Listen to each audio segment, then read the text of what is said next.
대학교 진학 관련되어서 금년에 3명이 이렇게 왔는데요. 잘 적응할 수 있도록 함께 기도해 주시면 감사하겠습니다.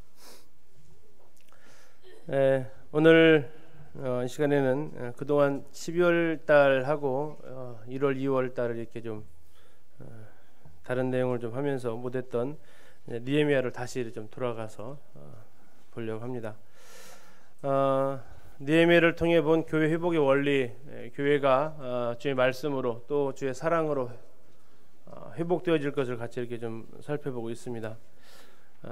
오랜 시간 됐기 때문에 간단히 좀 복습을 좀 하고 갈게요.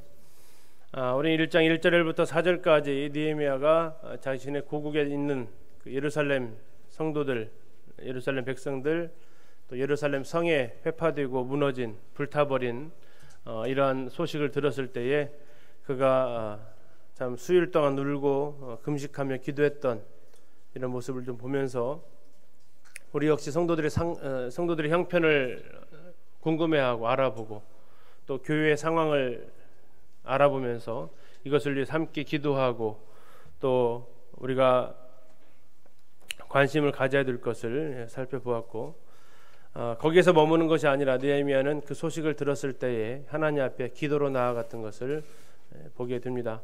우리 역시 성도들이 어려운 상황을 들었을 때에 또 교회의 기도 제목들을 들으셨을 때에 우리가 하나님 앞에 기도로 나아가야 된다는 것을 우리가 같이 이렇게 생각을 해볼 수 있겠습니다. 우리의 기도에는 우리 하나님을 찬양하고 또 이렇게 된 것이 남의 탓이 아닌 내 탓이라는 이런 인식과 함께 우리의 죄를 자백하고 주님의 말씀에 확신을 둔 기도를 하면서 이제 이 일을 위해서 내 삶을 하나님 앞에 드리도록 하나님 앞에 기도하는 이런 모습을 보았고요. 기도하는 과정 속에서 느헤미야는 4개월이라는 시간을 기다려야만 했고, 4개월이라는 시간을 기다릴 때 그는 자신의 때가 아닌 하나님의 때에 또 이제 기도하는 사람은 그 4개월 동안에 하나님의 시간을 알기도 하지만 하나님의 마음을 또 그가 알게 되고, 이제 기도하는 과정 속에서 어느 순간 자기에게 이제 기도 응답이 순간이 다가왔을 때에 이제 그가 초점을 흐리지 않고 자신이 무엇을 원하는지 이렇게 또 이야기하는 것을 보았습니다. 그렇게 하기 위해서 그는 4개월 동안 자신이 예루살렘을 위해서 무엇을 해야 할지를 알고 거기에 대해 준비하는 삶을 살았던 것을 보았습니다. 이제 그는 왕의 허락을 받고 예루살렘으로 돌아가게 됩니다. 그는 분명한 목적을 가지고 있었고, 2장에 보면 예루살렘을 위하여 하나님께서 내 마음에 넣어주신 일을 그는 가지고 갔습니다. 이것이 그에게는 사명이었고요. 그 하나님께서 자기에게 하라고 주신 일을 알기 때문에 대적자들의 말이 아닌 하나님의 음성에 귀 기울여 있었고, 오히려 대적자들이 이제 근심하게 되는 것을 보았습니다. 또한 그가 예루살렘에 도착했을 때에 바로 이를 시행한 것이 아니라 예루살렘 성벽을 밤중에 자기 수종자와 함께 둘이서만 돌아보면서 어떻게 해야 될지를 상황을 파악하고 이제 하나님 앞에 이 일을 실행하는 모습을 보았습니다. 그리고 이제 3장부터 느헤미야는 예루살렘 성벽을 공사하는 일을 진행을 하게 됩니다. 3장은 4장보다 앞에 있지만요, 3장은 원래는 이제 6장 이후에 기록되어져야 될 내용이기도 합니다. 3장을 보시면 공사가 다 끝나는 것으로 나타나는데 4장에는 그 4, 5, 6장 보시게 되면 그 공사가 끝나는 과정 사이에 어떠한 일들이 일어났었는지를 4장, 5장에서 계속 이야기를 해주고 있습니다. 3장은 결과적인 모습을 기록을 하고 있는데 어떠한 가운데서 이렇게 성벽이 52일 만에 완공되올 수 있었느냐, 제일 먼저 대제사장이 거기에서 그들이 일어났고 또 그들의 동역자였던 제사장들이 함께 동역을 했고 또 각각 그 다음에 해서 30번이 넘는 이러한 단어를 통해서 각 사람이 그 일에 동역했으며 또 주변 성도들 다음 세대와 연합이 또한 이러한 일들을 가능케 했고, 모든 성도가 내일처럼 자기 집 주변부터 어떤 사람은 2배, 3배의 일을, 또 어떤 사람은 자기 직업과는 정말 위험할 수도 있는 향품 장사나 금장색 이런 사람들까지도 참여하는 이런 모습들을 보면서 성벽이 완공되어감을 볼 수 있었습니다. 과연 그들이 그렇게 52일 동안에 무엇을 그러면 중수하고 리모델링하고 또 새로 건축하고 했는지 두 가지로 나와 있는데, 하나는 성벽을 중수하고 건축했다라고 이렇게 나왔습니다. 성벽은 이 밖의 세상과 이 보호되어진 그들로부터 보호받을 수 있는, 적의 침입으로부터 보호받을 수 있는 역할을 해주는 것이 성벽이고, 또 이 세상과의 구별된 삶을 살 수 있도록 해주는 것이 성벽입니다. 그래서 교회 안에 바로 이 성벽이 있어야만이 성도들이 밖에 이단으로부터 보호받을 수도 있고, 또 악의 세력으로부터 보호받을 수 있는 성벽 역할을 해주어야 하고, 또한 성벽은 성도들이 구별된 거룩한 삶을 살 수 있는 이러한 길을 제시해 주는 것이 성벽입니다. 그리고 이제 또 하나 중수하고 건축해야 될 부분이 바로 성문이었습니다. 느헤미야 시대의 예루살렘 성에는 10개의 성문이 있었는데 그 중에 6개가 부서지고 불에 타버렸습니다. 4개는 그래도 좀 남아 있었는데, 이 성문은 들어가게 할 수 있는 역할을 하기도 하지만 또 나오지 못하게 하는 역할을 하는 것도 또 성문입니다.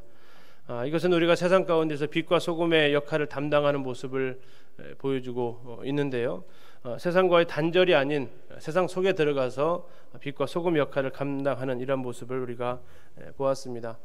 세상으로 들어갈 수 있는 통로이기도 하고, 또 그들에게 나아가서 우리의 이 빛과 소금 역할을 하는 삶의 이유이기도 한 것이 바로 이 성문입니다. 그래서 이 성문에 대해서 이제 우리가 좀 살펴보면서 느헤미야 시대의 10개의 성문을 같이 이렇게 보았습니다. 제일 먼저 건축이 시작된 것이 양문이었고, 예루살렘 성의 건축은 시계 반대 방향으로 돌아가면서 공사가 진행이 됩니다.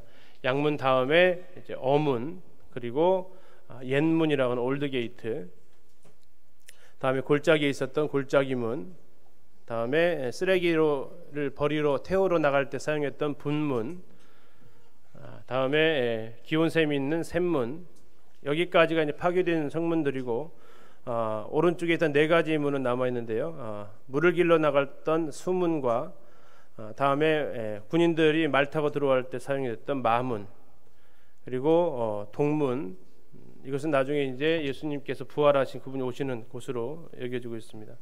마지막 집결하고 소집하고 하는데 점호할 때 사용했던 한밑관문, 이렇게 10가지의 성문이 이렇게 있었고, 이 중에서 6개 빨간색으로 되어진 이 문들은 전부 다 불에 타거나 또 무너져 버린, 그래서 이것을 다시 건축해야만 하는 느헤미야의 사명이 주어졌었습니다.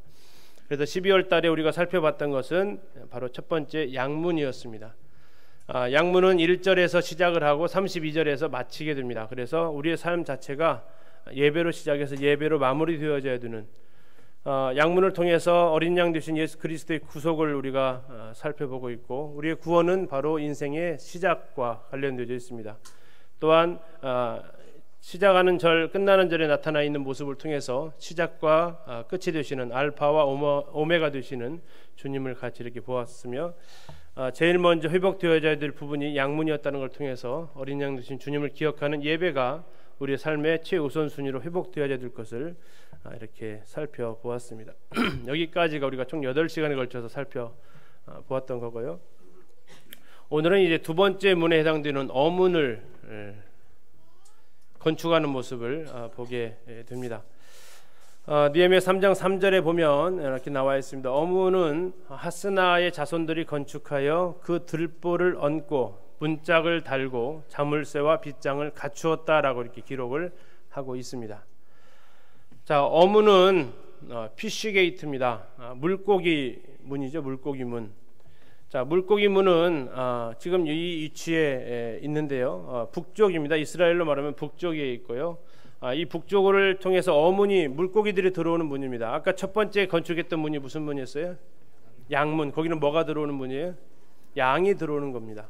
이 양이 들어온다는 얘기는 성전으로 이제 하나님 앞에 제사 드리기 위해서 양들을 끌고 들어오는 문이 양문이고, 자, 어문은 물고기가 들어오는 문입니다. 물고기가 들어온다는 얘기는 뭐 물 수로가 있었던 거 아니고요. 무슨 의미일까요? 물고기 장수들이 이곳을 통해서 상업을 하는 곳이 바로 이 어문입니다. 지금도 이 이스라엘은 어문이 남아 있는데 그것은 이제 다메섹문이라고 열려져 있습니다. 이 다메섹문은 이스라엘의 북쪽으로 연결되어져 있는 지금의 시리아 땅 그쪽으로 연결되어져 있는 문인데요. 그쪽으로 쭉 올라가다 보면 큰 호수가 하나 있습니다. 이스라엘에 무슨 호수가 있죠? 갈릴리 호수가 있습니다. 예루살렘 북쪽으로 쭉 올라가다 보면 그들이 이제 물고기를 잡을 수 있는 커다란 호수가 하나 있는데 그게 갈릴리 호수입니다. 자, 이스라엘 사람들은 유목민이었습니다. 그래서 그들은 물고기를 먹을 일이 별로 없고 그들은 바닷물고기를 그렇게 많이 먹지는 않았다고 합니다. 그들이 주로 이제 먹었던 물고기는 이제 민물고기죠. 민물고기인데 갈릴리 호수에 있는 그 물고기들을 이제 그들은 먹었습니다. 그래서 이제 이 생선을 먹어야 되는 이 예루살렘이라는 그 위치 자체가 고원지대에 있기 때문에 해발 700~800m 위치에 있기 때문에 그들이 물고기를 여기서 얻을 수가 없죠. 그래서 그들이 이 생선을 공급받기 위해서는 예루살렘 성에 사는 사람들이 생선을 먹기 위해서는 갈릴리 쪽에서 나는 그 물고기들을 얻어야 했고 또 때로 이제 바닷가에서 나는 물고기가 필요하게 되면 두로 지역에 이쪽에서 이제 물고기들을 얻을 수 있는 그 물고기들을 들여오는 문이 바로 이 어문이 되었습니다. 이스라엘 백성들에게 물고기를 접할 수 있는 물고기 상점들이 아마 쭉 늘어서 있었을 거고요. 그곳에서 이제 백성들은 자신이 원하는 물고기를 얻어서 식사를 할 수 있었습니다. 그래서 사용되어져서 그 문의 이름이 어문으로 피시게이트로 이렇게 이름이 붙여지게 되었습니다. 그 어문은 우리가 생각하게 되는 것 중에 하나가 우리 양문을 통해서 어린 양 되신 예수 그리스도를 우리는 떠올려 볼 수 있었다면 이 어문을 통해서는 주님께서 말씀하시는 사람을 낚는 어부가 되게 하시겠다는 주님의 그 명령을 이 시간 우리가 기억해 볼 필요가 있다고 생각합니다. 어문에 대해서 정의하면서 그리스도의 한자가 나와져 있는데요. 무슨 글자죠? 지상명령입니다. 지상명령, 이게 무슨 명령입니까? 마태복음 28장 18, 19, 20절에 나와 있는 것을 가리켜서 보통 기독교계에서 지상명령이라고 합니다. 그런데 이제 우리가 잘 헷갈려하는 것이 그 지자를 땅지자로 이렇게 하는데 땅지가 아니고 지극할 지자입니다. 그리고 윗상자예요. 그러면 무슨 명령입니까? 지극히 상위에 있는 명령이다라고 얘기를 합니다. 마태복음 28장 18절부터 20절까지는 예수님께서 승천을 하시기 전에 제자들에게 마지막으로 당부하신 말씀입니다. 또한 그 말씀은 사도행전 1장 8절에서 오직 성령이 너에게 임하시면 너희가 권능을 받고 예루살렘과 온 유대와 사마리아와 땅끝까지 이르러 내 증인이 되리라는 그 말씀으로 다시 반복되어지는 말씀이기도 합니다. 마태복음 28장 18절에서 20절까지 나와 있는 그 말씀은 너희는 가서 모든 족속으로 제자를 삼아 아버지와 아들과 성령의 이름으로 세례를 주고 내가 너에게 분부한 모든 것을 가르쳐 지키게 하라는 주님의 명령입니다. 그것이 지상 명령입니다. 지극할지 윗상 최고의 명령입니다. 예수님께서 하셨던 모든 명령 중에 가장 윗자리를 차지하고 있는 명령이 지상 명령입니다. 이것이 곧 너희는 가서 모든 족속으로 제자를 삼을 것을 하셨던 주님의 명령을 우리가 떠올려 보게 되는데요. 예수님께서 12명의 제자를 부르셨습니다. 12명의 제자를 부르시는데 대부분의 직업이 뭐였어요? 어부였습니다. 반절 이상이 그들은 어부였습니다. 잘 아시는 베드로부터 시작해서 그의 형제 안드레, 야고보, 요한, 그리고 갈릴리의 요한복음 21장에 갈릴리에 나도 고기 잡으러 가겠다 했던 사람이 총 7명이 나오는데 그들이 함께 따라 나가선 것을 봐서 적어도 반절 정도 이상이 예수님 제자 중에서 어부로 생활을 했던 것을 생각해 볼 수 있습니다. 주님께서 이 12명의 제자들 가운데에서 반절 정도 그 이상을 어부로 택하셔서 그들에게 하셨던 명령이 하나 있는데요. 그것은 마태복음 4장 19절에 있는 말씀입니다. 다 같이 한번 읽어보시겠습니다. 시작.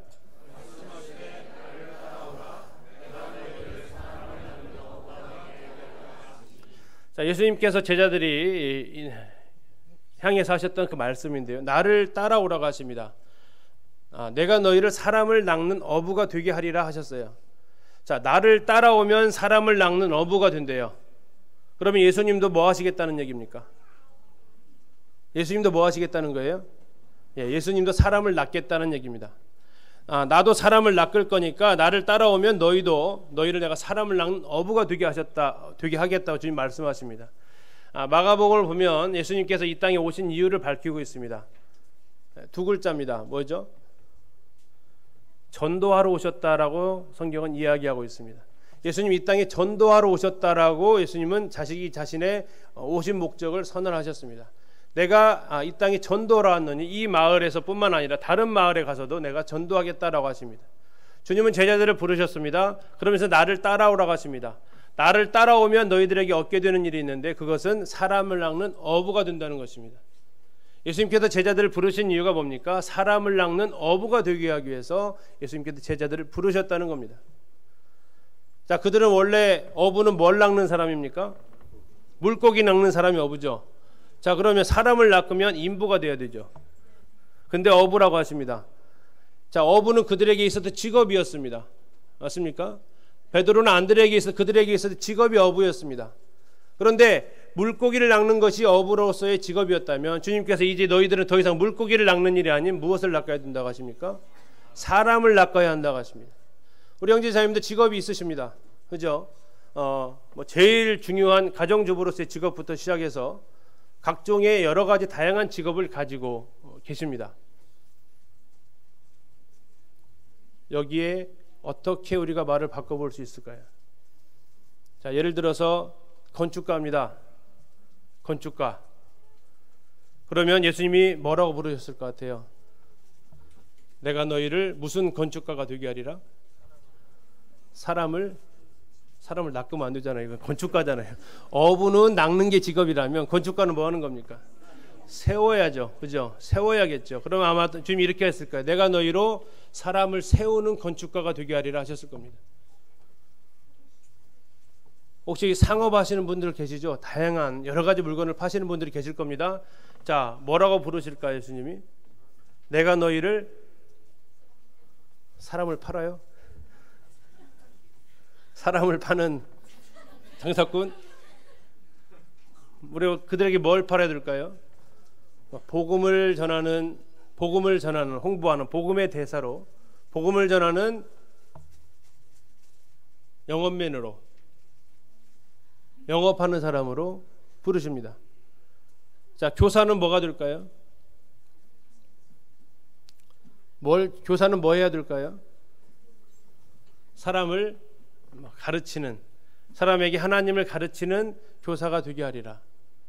우리 형제 자매님들 직업이 다 가지고 계실 겁니다. 그런데 그것이 생계수단 이외의 용도로 혹시 쓰여지고 있습니까? 아니면 생계수단입니까? 밥벌이 이외에는 도저히 쓸모가 없는 것이 우리가 되어져서는 안 되는 것입니다. 하나님께서 우리를 부르실 때 우리 있는 모습 그대로를 부르셨습니다. 해외에 나가서 선교하시는 그분들만 선교사가 아닙니다. 우리들도 선교사입니다. 우리 이웃집에 있는 사람들 누가 전도할 수 있습니까? 선교사가 와서 전도해 줄까요? 그렇지 않습니다. 내가 전도해야 됩니다. 우리 직장에 있는 사람들 누가 전도해야 됩니까? 국내 전도자들이 와서 전도해 줄까요? 그렇지 않습니다. 내가 전도해야 되는 겁니다. 저희 반 아이들 누가 전도할 수 있을까요? 저희 반으로 제가 26명 아이들을 맡았습니다. 그 아이들 누가 전도해 줄 수 있어요? 내가 전도해 줄 수 있습니다. 성도님들 주변에 하나님을 믿지 않고 하나님 알지 못하는 영혼들이 있습니까? 그들에게 누가 전도할 수 있을까요? 따라하시죠. 나 위에 있습니까? 없습니다. 나 위에 없어요. 그들에게 대해서 복음을 전해줄 수 있는 사람은 나 위에 없습니다. 내가 그래서 선교사입니다. 하나님께서 나에게 맡겨주신 그 영혼들에게 우리가 복음에 대한 책임을 가지고 있습니다. 어부였던 그들을 부르셨습니다. 사람을 낚는 어부가 되게 하겠다. 물고기나 잡으러 가자 하는 베드로였습니다. 그러나 그의 주님이 부르신 목적은 물고기나 잡으러 가는 어부가 아니었습니다.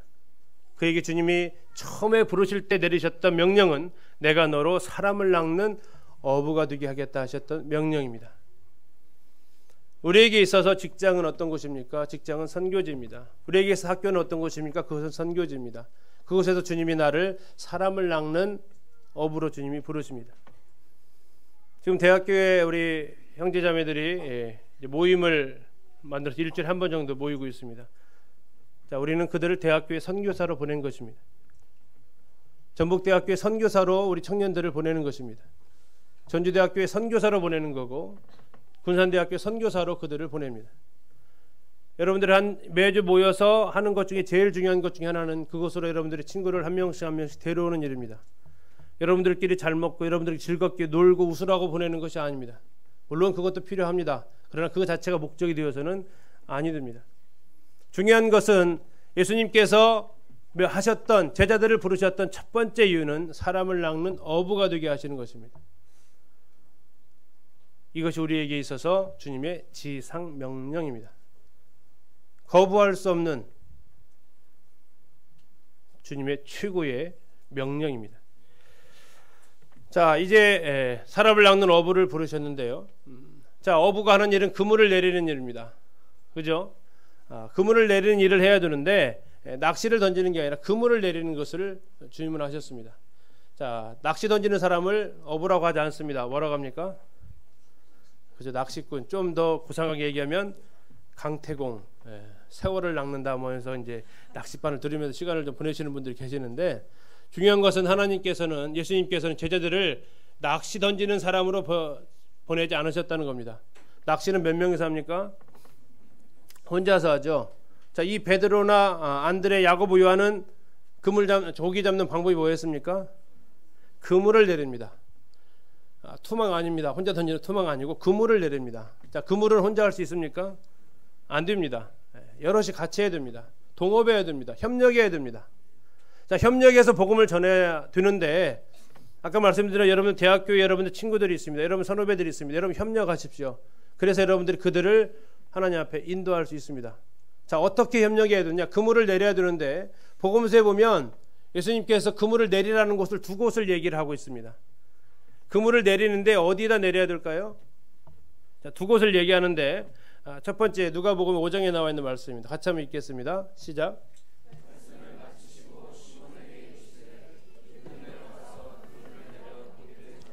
자, 깊은 데로 가서 그물을 내려 고기를 잡으라고 하십니다. 깊은 데입니다. 자, 깊은 데는 배를 타고 더 멀리 가야 되는 곳입니다. 복음을 전하는 곳에 있어서 이렇게 좀 더 멀리 가서 깊은 데 가서 전하시는 분들이 계십니다. 일명 여러분 잘 아시는 선교사들이 그런 일들을 하십니다. 전도자들이 그 일을 하십니다. 또한 여러분들도 그런 일들을 할 수 있습니다. 내 짝꿍, 내 친구들에 한해서가 아니라 더 나아가서 다른 과에 또 다른 학년에 여러분들에게 더 나아갈 수 있습니다. 우리 형제 자매들도 마찬가지입니다. 우리 과에 해당되는 사람뿐만 아니라 우리 회사에 해당되는 사람에게도 나아갈 수 있습니다. 내 이웃집에 뿐만 아니라 대구역을 좀 더 넓혀서 나에게 하나님께 붙여주시는 영혼들에게 우리가 나아갈 수 있습니다. 깊은 데로 가서 주님께서 그물을 내려 고기를 잡으라고 하십니다. 결과가 어땠습니까? 엄청 잡았습니다. 누가복음 5장에 보시면 그들이 그물이 찢어질 정도로 그물을 잡았습니다. 주님께서 깊은 곳에 가서 그물을 내리라고 하십니다. 자, 또한 주님은 요한복음 21장에서는 또 다른 대안을 제시하십니다. 같이 한번 읽으시겠습니다. 시작.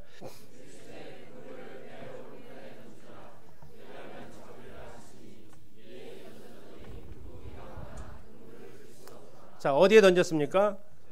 배 오른편입니다. 그러면 먼 곳입니까? 가까운 곳입니까? 아주 가까운 곳입니다. 움직일 필요도 없습니다. 바로 내 옆에 있습니다. 한번 떠올려 보십시오. 바로 내 옆에 있는 사람, 여기 앉아 계신 분들 말고 내 삶의 현장으로 돌아가서 바로 내 옆에 있는 사람 누군가 한번 떠올려 보십시오.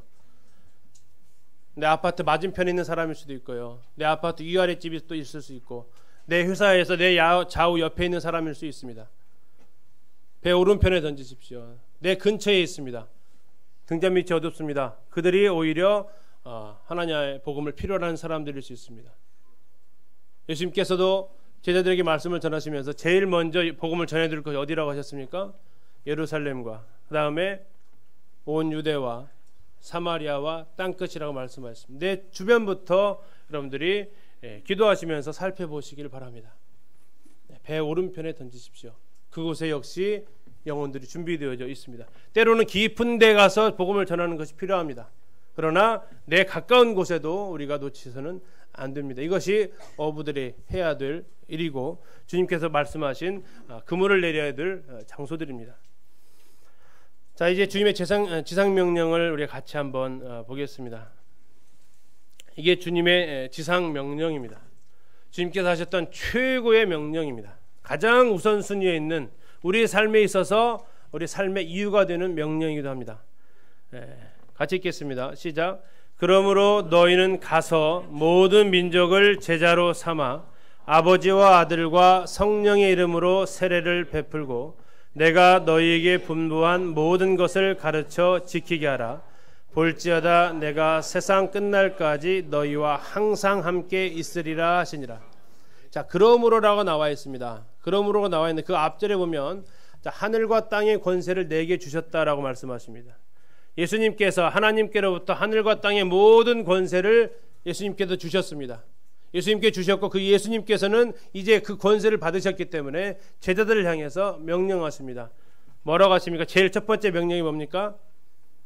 가라 이겁니다. 가라. 그물 던지러 가라 이겁니다. 가만히 앉아서 오기를 바라는 게 아니고 너희는 가야 된다라고 주님 말씀하십니다. 이게 첫 번째 명령입니다. 두 번째 명령은 뭡니까? 모든 민족을 제자로 삼으라고 말씀하고 있습니다. 사람들에게 선언해야 됩니다. 당신은 지금 잘못 가고 있다고. 당신이 옳게 가는 그 길이 하나님을 대적하는 길이라고 알려줘야 됩니다. 하나님 없이 사는 삶이 결코 행복할 수 없음을 우리는 그들에게 알려줘야 되고 이제 그들의 입에서 예수 그리스도만이 나의 주인이라는 그들의 고백을 우리가 받을 수 있어야 됩니다. 그리고 그 고백을 받은 사람에 대해서 뭐 합니까? 세 번째로 세례를 베풀라고 19절 끝에 말씀하고 있습니다. 우리가 세례를 누구에게 줍니까? 예수 그리스도의 제자로 살겠다는 사람에게 세례를 줍니다. 세례의 절차에 있어서 제자로 삼고 제자로 살겠다는 사람에게 주어지는 것이 또한 세례입니다. 그 다음에 네 번째 뭡니까? 모든 것을 가르쳐 지키게 하라고 말씀하고 있습니다. 구원받는 것으로 끝난다는 것이 아닙니다. 그들을 어떻게 하라는 겁니까? 하나님의 정말 제자로서 삶을 살 수 있도록 해나가는 것이 또한 일이고 그들이 다시 가서 제자 삼고 세례 주고 다시 양육해서 다시 보내서 제자 삼고 세례 주고 다시 양육해서 보내는 것 이것이 계속해서 순환을 하면서 주님의 명령이 땅 끝까지 이렇게 전파될 것을 주님 말씀하고 계십니다. 자, 교회가 해야 할 가장 중요한 일이 뭐라고요? 두 글자로? 그렇습니다. 전도입니다. 자, 그리고 교회의 본질은 그들을 전도해서 뭐 하는 겁니까? 네, 제자 삼는 겁니다. 이게 교회가 해야 될 가장 중요한 지상 명령입니다. 이건 누구의 명령도 아닌 하나님으로부터 모든 권세를 위임받으신 주 예수 그리스도의 우리를 향하신 명령입니다. 우리 겸손 형제 군대 갑니다. 그죠? 자, 군대는 무슨 문화예요? 명령 문화입니다. 요즘 많이 바뀌어졌다고 하는데 그래서 걱정이 되죠. 군대는 군대다 와야 되는데 중요한 것은 명령은 선택의 여지가 있습니까? 없습니까? 없습니다. 하고 싶으면 하는가요? 명령을 내렸는데 하고 싶으면 하고 안 하고 싶으면 안 하나요? 그렇지 않습니다. 명령은 그렇게 하는 것이 아닙니다. 명령은 그냥 하는 겁니다. 이유를 알고 하나요? 몰라도 해야 되나요? 몰라도 하는 것이 명령입니다. 하다 보면 알게 됩니다. 이게 명령입니다. 주님 말씀하십니다. 지상 명령을 말씀하십니다. 너희들이 해야 될 일은 가는 것이다. 두 번째 너희들이 할 일은 그들에게 복음을 전하는 것이고 거기에 대해서 구원받은 사람에게 침례를 주는 것이고 그들을 다시 제자 삼는 것이 너희들이 해야 될 일이다. 볼지어다 세상 끝날까지 내가 항상 너희와 함께 있겠다. 주님 약속하십니다. 자, 이 일에 부르심을 받은 사람이 대표적으로 누굽니까? 사도 바울입니다. 사도 바울은 자신을 이렇게 고백을 합니다. 골로새서 1장 23절과 25절에서 자신이 일꾼이 되었다고 얘기를 하는데요.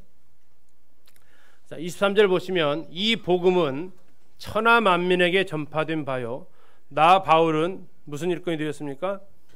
복음의 일꾼이 되었습니다. 그리고 24절 쓰고 다시 25절에 또 이렇게 얘기합니다. 내가 이번에는 누구의 무슨 일꾼이 됐습니까? 교회의 일꾼이 된 것은 하나님이 너희를 위하여 내게 주신 직분을 따라 하나님의 말씀을 이루려 함이니라. 사도 바울은 자신을 가리켜서 자신은 복음의 일꾼이고 자신은 교회의 일꾼이라고 선언하고 있습니다. 우리 성도님들도 동일합니다. 여기에 계신 모든 구원받은 그리스도인은 이 두 가지의 일꾼입니다. 우리는 복음을 전해야 될 일꾼이고 교회를 세워야 될 일꾼입니다. 주님께서 우리를 그 일의 일꾼으로 부르셨습니다. 영광입니까? 부담입니까? 주님이 우리를 일꾼으로 부르신 것이 영광입니까? 부담입니까? 이것도 저것도 말하기가 참 곤란한가요? 대한민국 부모들이 가장 원하는 직업이 뭐래요? 3명 중에 1명이 원한답니다. 그 뭘까요? 공무원입니다. 대한민국 부모들의 3분의 1이 자녀가 공무원 되기를 원한답니다. 공무원은 누구의 일꾼입니까? 나라의 일꾼입니다. 자, 왜 부모들이 3분의 1이 이렇게 공무원 되기를 원하겠습니까? 그 일이 좋아서 원할까요? 안 좋아서 원할까요? 좋으니까 원하겠죠. 나라 일꾼으로 그들이 부름받는 것에 대해서 좋아합니다. 잘 아시죠? 공무원 9급 발령받아서 돈 얼마 받는지. 그래도 그것이 되기를 바랍니다. 물론 7급 되기를 더 바라시겠죠. 그러나 어쨌든 공무원 되기를 바랍니다. 왜요? 그게 나라의 일꾼이기 때문에 그렇습니다. 대한민국의 일꾼으로 부름받은 것 좋아합니다. 여러분, 하나님 나라의 일꾼으로 부름받으셨습니다. 부담입니까? 영광입니까? 3분 늘어났습니다. 3분. 하나님 나라의 일꾼은 아무나 할 수 있죠. 그래서 경쟁률이 없다 보니까 너무 쉽게 생각하시죠. 하나님 교회 안에서 일꾼 되는 거 어려우십니까? 아니죠. 교회 일 좀 하겠다면 환영하시죠. 그러다 보니까 어떻게 하십니까? 가치가 있게 느껴지시나요? 교회 일하고 교회 봉사하고 영혼들 찾아가서 신방하고 복음 전하는 것이 어떻게 귀하게 여겨지십니까? 아니면 하는가 보다 하십니까? 귀하게 여겨지면 하셔야 됩니까? 보셔야 됩니까? 하십니까? 보십니까? 하나님 우리를 복음의 일꾼으로 삼으셨습니다. 하나님의 일꾼으로, 하나님 나라의 일꾼으로 삼으셨습니다. 우리는 여기에 대해서 어떻게 반응합니까? 쉽게 얘기해서 우리 자녀들이 공무원으로 그냥 무조건 지원만 하면 넣어준다고 생각해 보십시오. 근데 거기 자녀가 그냥 가만히 있는다고 생각해 보십시오. 어떻게 하시겠습니까? 대신 원서 갖다 주실 거요? 하라고? 하나님 나라의 확장을 위해서, 복음의 확장을 위해서 우리가 이 일을 감당하고 있는지, 교회가 세워지는 것에 있어서 우리가 이 일에 대해서 관심을 두고 있는지 우리는 우리의 사명 앞에서 생각해 봐야 됩니다. 사도 바울은 얘기합니다. 일꾼이 되었습니까? 일꾼을 하고 있습니까? 되었습니다. 복음의 일꾼이 되었다고 말합니다. 내가 교회 일꾼이 되었다라고 얘기합니다. 무슨 의미일까요? 되었다라는 것. 일꾼이 되는 것이 무슨 의미가 됩니까? 하나님께서 우리를 삼으신 겁니다. 내가 하려고 해서 된 것이 아니라 하나님 우리를 그렇게 되게 하셨습니다. 우리가 이 일에 대해서 마음의 가치를 두시길 바랍니다. 하나님 나라의 일꾼으로 부름받았다라는 것. 저 유명한 대기업의 일꾼으로 대기업에 취직한다는 것에 대해서 일꾼이 아니라 하나님 나라의 일꾼으로 우리가 세우심 받았다는 것, 우리가 어떻게 여기에 대해서 가치를 부여하고 있습니까? 저 뒤에 앉아있는 우리 허연 형제 요즘 인턴 생활로 무지막지 바쁘게 생활하고 있습니다. 현대라는 그 회사에서 자기 일꾼을 뽑기 위해서 정직원도 아닌 사람들을 12주 동안 인턴십을 시킵니다. 돈 다 들여가면서 인턴십을 시켜요. 12주 동안 시킨답니다. 합숙훈련 시켜요. 들어가기가 쉽겠습니까? 어렵겠습니까? 어려우니까 그 일하게 되면 아우 대단해 하신. 교회에서 일하는 건 어떠십니까? 혹시 넌 너무 많이 하는 거 아니냐라고 혹시 탓하고 있지 않습니까? 대기업의 일꾼 되는 것, 하나님 나라의 일꾼 되는 것, 적어도 그 정도의 가치를 우리가 둬야 하지 않겠습니까? 사도 바울은 얘기합니다. 나는 복음의 일꾼이요 교회의 일꾼이 되었다라고. 우리가 하는 일은 이 두 가지입니다. 복음 전하는 것과 영혼들 인도하는 것입니다. 왜 나를 그곳에 보내셨을까요? 왜 나를 그 직장에 보내셨을까요? 편하게 안정된 직장 가지고 봉급 받으면서 생활하라고요? 그렇지 않습니다. 그곳에 나에게 맡겨준 영혼들이 있다라는 의식을 우리는 해야 됩니다. 하나님께서 나에게 보내주신 아이라는 인식을 우리는 가지고 있어야 됩니다. 저에게서 매년 26명의 아이들, 때로는 17명에서 제가 봤더니 지금까지 올해 20년째인데요. 제가 담임했던 아이들이 500명을 넘어섰습니다. 이대로 계속하면 퇴직할 때까지 1000명 이상 영혼을 만날 것 같아요. 그 아이들에 대해서 복음을 전할 책임이 저에게 있습니다. 그 누구도 해줄 수 없는 저의 책임입니다. 이것이 주님께서 저를 그곳에 부르신 이유이기도 합니다. 우리 형제 자매들이 있는 그 직장에 부르신 이유가 무엇입니까? 바로 생기유지가 아닌 그들에게 복음을 전하는 사람을 낳는 어부가 되게 하라고 주님이 부르십니다. 자, 끝으로 이제 어부가 해야 되는 일이 두 가지 있습니다. 첫 번째 무슨 일 합니까? 네, 써 있습니다. 안 보이시나요? 첫 번째 무슨 일 합니까? 네, 그물을 기워야 됩니다. 왜 그물을 기워야 합니까? 그물 안 기우면 어떤 일이 벌어질까요? 고기를 던졌습니다. 와, 막 고기가 막 팔락팔락 치는데 딱 꺼냈더니 고기가 없어요. 빈 그물 돌망 딸려 나왔어요. 왜 그랬을까요? 아까 분명히 많이 있었는데 왜 그렇습니까? 네, 군데군데가 트어져 있었어요. 그래서 발버둥 치다가 이렇게 빠져나갔습니다. 그래서 먼저 우리가 해야 될 일이 뭡니까? 그물을 깁는 겁니다. 우리 성도님들 복음 집회하고 나면 힘나십니까? 지쳐버리십니까? 혹시 지치지 않으십니까? 복음 집회 때는 그물 안에 고기가 굉장히 많은 것 같아요. 그죠? 우리가 복음 집회 오면 영혼들이 몇 명 오십니까? 한 40-50명 오죠? 그죠? 막 그물 안에서 그냥 물고기들 파닥파닥 거리는 것처럼 영혼들이 많이 와서 복음을 듣습니다. 근데 어떤 일이 벌어집니까? 끝나고 2-3주 안에 이 자리에만 이 숫자만 이 사람들만 남아 있습니다. 물론 간혹 한두 분씩 남습니다. 왜 그럴까요? 네, 그물을 깁지 않아서 그런 것 같습니다. 어딘가에 그물이 떨어진 곳이 있습니다. 그물을 깁지 않고 우리는 그물을 던졌기 때문에 영혼들이 많이 더해지는 것 같지만 어느 순간 그물을 걷어 올리고 나면 물고기는 없습니다. 흔히 말하는 헛심팽기입니다. 우리가 해야 될 일이 바로 그물 깁는 일입니다. 들어온 물고기가 빠져나가지 않도록 그물 깁는 일을 우리가 해야 됩니다. 또 하나는 무슨 일을 해야 됩니까? 그렇죠. 그물을 잘 기어놨는데 어때요? 안 던지면요, 아무 그물의 존재 가치가 없죠. 쓸모가 없어요. 왜 그물을 기웁니까? 던지려고 하는 거죠. 물고기 잡으려고 하잖아요. 제가 아버지 따라다니면서 투망지를 따라다녔습니다. 아버지께서 꼭 하시는 일이 그물 손질부터 하십니다.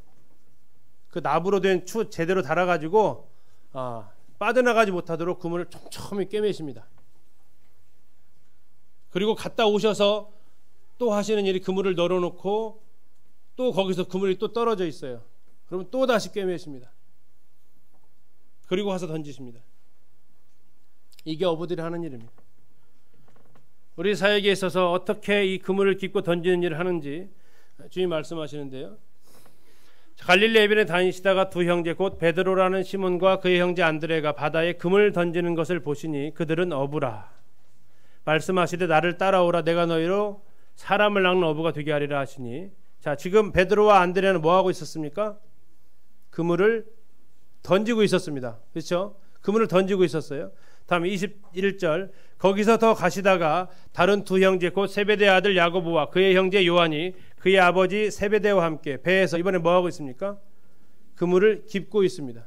이게 지금 주님이 마태복음 4장 18절부터 22절까지 제자들을 부르시는 두 장면인데, 어부들을 주님이 부르시는 그 장면에서 어부들은 두 가지 사역을 하고 있었습니다. 베드로와 안드레는 그물을 던지고 있었고 야고보와 요한은 그물을 깁고 있었습니다. 이 어부들에게 있어서 이 두 가지 사역은 어느 두 가지가 경중을 따질 수 없는 매우 귀한 사역입니다. 그물을 깁지 않으면 그물을 던져도 소용이 없고, 그물을 잘 기웠지만 던지지 않으면 아무 쓸데가 없는 것입니다. 우리에게 주어진 일은 그물을 던지는 일과 함께 그물을 깁는 것입니다. 영혼들이 왜 오면 빠져나갈까요? 왜 영혼들이 복음 집회 때까지 말씀을 들어오는데 왜 빠져나갈까요? 이제 거기에 대한 해결 방법을 우리가 같이 고민해 보려고 합니다. 다음 주에 해야 될 것 같습니다. 어떻게 하면 그물을 깁는 역할을 우리가 할 것인가? 이제 그물을 던지는 것은 우리 각각의 책임을 가지고 있습니다. 이제는 우리가 해야 될 일이 그물을 기워서 들어왔던 영혼들이 빠져나가지 않도록 하는 것입니다. 촘촘하게 그물을 꿰맬 때, 그물을 깁고 있을 때 그 영혼들이 그물 안에서 남아 있을 수 있습니다. 그래서 다음 시간에는 이제 그물 깁는 것을 우리가 살펴보려고 합니다. 우리에게 있어서 지극히 상위의 명령, 지상 명령, 너희는 가서 복음을 전하는 것입니다. 그리고 그들을 다시 제자 삼으라는 것이 주님의 명령입니다. 니헤미야 시대의 예루살렘 성벽 어문은 불타 없어져 버렸습니다. 그 문은 다시 건축해야 했습니다. 마치 이제 우리가 영혼들에게 나아가는 데 있어서 무너져 버린 곳이 있을 수 있습니다. 그곳으로 애써서 데려왔는데 그곳으로 싹 빠져나가는 경우가 있습니다. 이것이 무엇일지, 거기에 대한 대안이 어떤 것인지 이제 다음 시간에 이 부분에 대해서 좀 더 말씀을 드리겠습니다. 아무쪼록 이번 한 주간 나에게 맡겨주신 영혼들, 내 주변에 있는 사람들일 수 있습니다. 배 오른편에 그물을 던지십시오. 전도지 한 장이라도 가져가셔서 그들에게 주어보시고, 또 멀리 있는 깊은 데로 가서 일하고 있는 선교사들을 위해서 기도해 주시고, 또 우리 자녀들 대학교 가서 세상의 문화가 아닌 오히려 세상의 전도자로 살아갈 수 있도록 그들을 격려해 주시고, 또 후원해 주시고, 그들이 일주일에 한 번씩 만납니다. 젊은이들이 일주일에 한 번씩 만나면 먹을까요? 네, 먹습니다. 먹으면 뭐가 들어가죠? 물질이 들어갑니다. 자, 그 물질을 누가 대줘야 돼요? 돈 버는 분들이 대줘야죠. 그들을 전도할 수 있도록. 대신 먹는 분들은 뭐 해야 돼요? 밥값 해야 돼요. 그죠? 우리 잘 먹고 우리 즐겁게 노는 게 아니라 우리 가운데 어떻게 하면 영혼들을 대학 내에서 선교할 수 있을지 여러분들 같이 고민하고, 이것이 바로 이제 방금 우리가 했던 하나의 그물을 깁고 그물을 던지는 협력입니다. 이런 일들이 우리 가운데 이루어지기를 또한 기도합니다. 아무쪼록 금년에 우리가 왜 복음 집회를 한 번만 할까요? 보통 봄에 한 번, 가을에 한 번 했는데 금년에는 가을에만 있습니다. 이제 이 봄에 우리가 그물 깁는 일을 하려고 합니다. 영혼들이 11월 달에 초대되었을 때에 그들이 다시 원상태로 빠져나가지 않도록 하는 그물 깁는 일, 우리가 회복되어져서 그물이 제대로 기워져서 더 많은 영혼들이 우리 가운데 남을 수 있도록 우리가 같이 마음을 썼으면 좋겠습니다. 감사합니다.